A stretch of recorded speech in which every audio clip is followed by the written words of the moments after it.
So when we go into this next topic, which is top six revisited, I feel like we talk about top six, top four a lot, but we're 16 games into the season, so it's a good time to kind of look at the table, kind of see whether we think things are falling into shape. And you guys can tell me why you think who's going to be in their position at the end of the season will be in the end at their position. So let's start with Titi. Let's start with you. Who's going to be in I top? was trying to remember what the table looked like. Okay, I'll tell you. Number one is Liverpool, 37 points. Arsenal is at 36 points, number two. Villa is 35, number three. City is 33, number four. Tottenham won today. They may be number five. And I think Newcastle may be number six. Yeah, in no particular order. It could. I Do you want it in order of priority, like who's where they're going to finish, or just who the top six is? I think let's do, just give me your top six.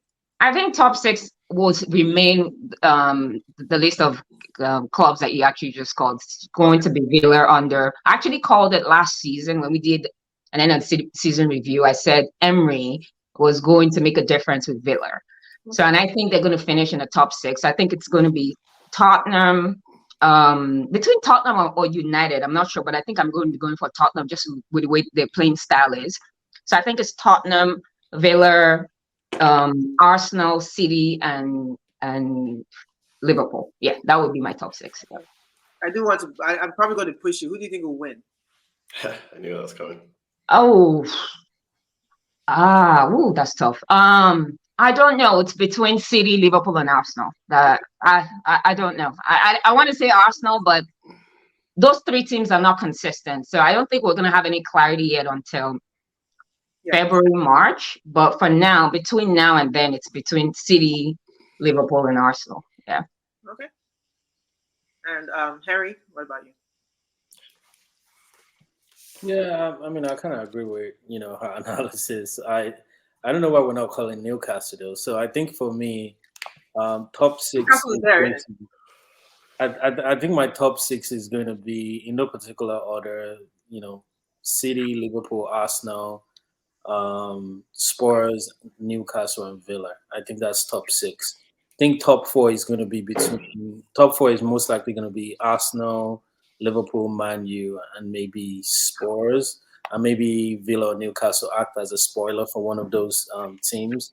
But you said Man U, but you mean Man City, right? No, Man City or not Man U. Did I say Man U? Yeah, you said Man U. Sorry, Man City. So yeah, those are who I think. I don't really know who, because of how inconsistent City has been this season, which is very, which is unlike City. I really can't just jump out and say now. De Bruyne comes back, Rodri comes back, completely different ball game. Let's just give it to them. They're the real owners. But barring any craziness, I actually think it's going to be competitive. Probably might go down to, closer to the wire than like previous seasons. That's what it's shaping out to be now. The order I'm thinking of is Arsenal first, Liverpool second, Man City third. I want to give Aston Villa something. So let's say Aston Villa fourth, Tottenham fifth, and then Man U or Newcastle sixth. Okay.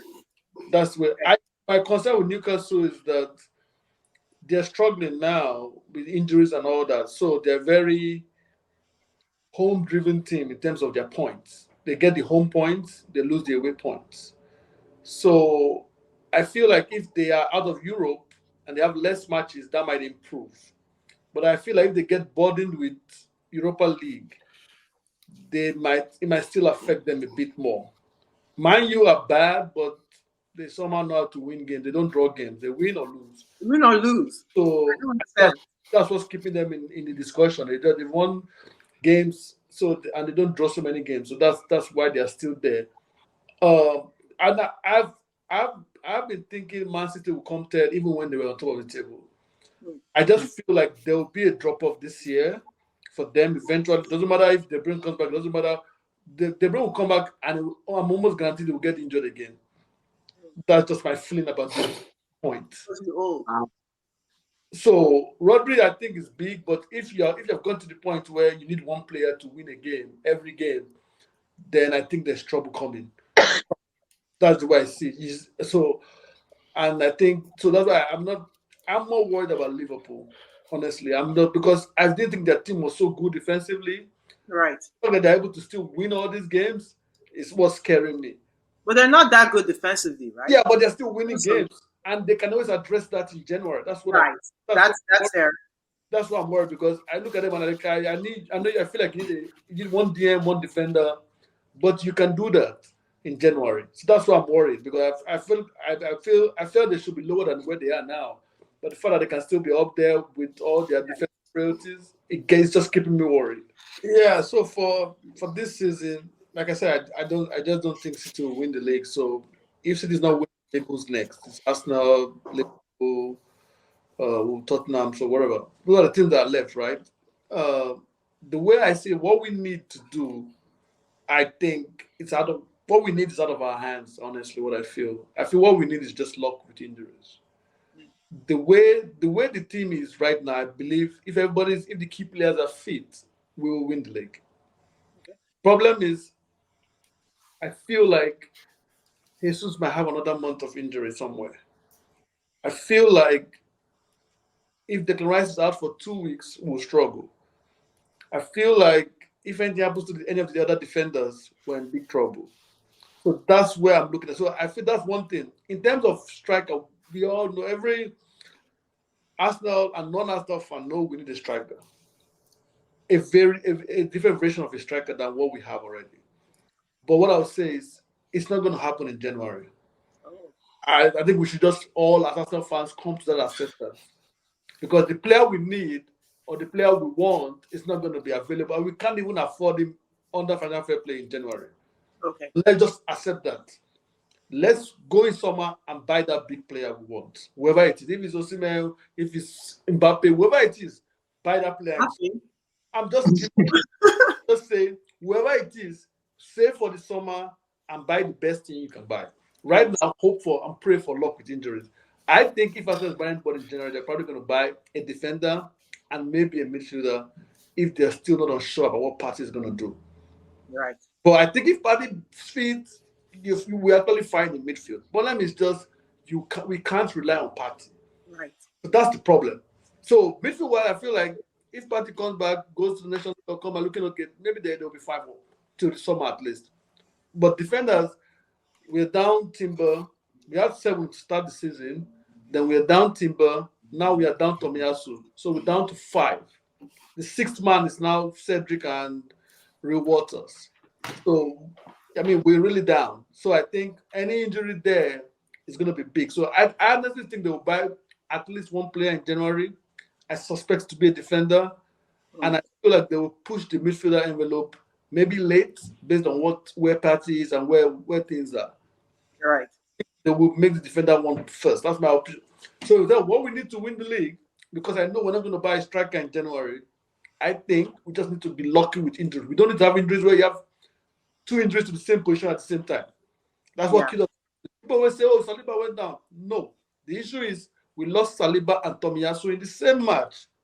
Yes. That's the problem. It's not that we just lost Saliba. We lost Tomiyasu. We lost the player and we lost his backup in the same match. And we had to go all the way to Rob Holding. Because if Tomiyasu was fit, he would have been playing. But he got injured the same match Saliba got. Saliba was the big player that we all saw. But we are all forgetting that Tomiyasu too got injured in the same match. And that's what really affected. Because Tomiyasu White would have still been fine. We had a healthy lead. We could have held on. But so I just think we don't need that luck with injuries. And then once we can win this season, there will be more trophies coming. Yeah. I think I want to echo the injuries part. Who do we have out now? We have Partey injured. Vieira, Emil Smith-Rowe. Vieira, Smith-Rowe. Okay, so these people that I also think are people that would sub in, right? So Smith-Rowe, maybe he subs in for Odegaard, or Vieira subs in for Havertz. But is Arteta going to do it? That's my problem. I think he was playing Vieira reasonably. I think he was reasonably playing Vieira before he got injured in that red card. He has been better slightly this season. He has been slightly better. So Vieira is, I think Vieira is heavily in Arteta's plans, actually. I think that's very clear. He thinks he matches up well with Martinelli on the left, and they said they can read each other's minds. So I think if that guy comes back fit, we're looking good. I think you're right with the luck and injuries. I still think even though we're like maybe third number of goals we scored the most on the league, but it just feels like we're still not scoring enough. So that obvious deficiency is at the top, and it's very sad if we don't think we can address it in the spring or in January. And if that's the case, then Nketiah needs to stand up. Like the goal needs to come. Like Havertz is looking better. Like I'm happy for him. He's looking better. Rice has been excellent. So we look good.